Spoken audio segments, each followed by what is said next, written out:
Rais Rigathi Gachagua ameongeza ukosoaji wake dhidi ya serikali ya Kenya Kwanza, sasa akieleza kuwa sakata inayoendelea ya mkataba wa mafuta wa serikali kwa serikali maarufu G2G ni mgogoro wa kibiashara badala ya suala la uhalifu. Wakati huo huo, kinara huyo wa chama cha DCP ametoa onyo kali kuhusu kile anachokiita ubaguzi katika utoaji wa vitambulisho vya kitaifa, akitishia hatua za pamoja zinazoongozwa na vijana wa Gen Z. Mwandishi wetu Mike Kagwongo ana maelezo zaidi.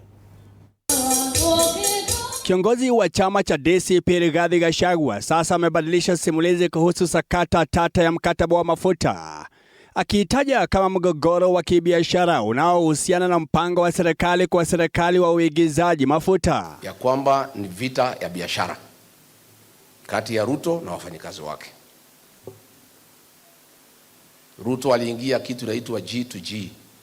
Hii biashara yote ya mafuta ndio anafanya kupitia kampuni inaitwa Gulf Energy na ingine inaitwa Starbex. Gachagua anaendelea kudai kuwa mkataba huo uliundwa ili kuwezesha ufisadi, akiwahusisha hata baadhi ya viongozi wakuu serikalini. Wakaona Ruto karibu anaenda nyumbani na amekula peke yake for the last 3 years, hakuna kitu amekula, na hao ndio wenye kutengeneza mali.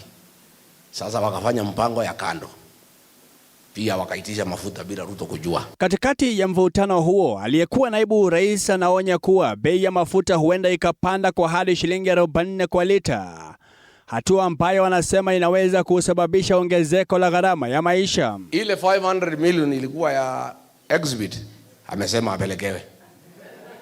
Sasa watu ya DCI jana wamenitafuta, wanasema tutetee. Sisi ni wajinga. Hii pesa tukipata kwa hii watu tungegawana, hatungesema kuna pesa tumepa. Sisi tulikuwa tunafanya kazi ya uchunguzi.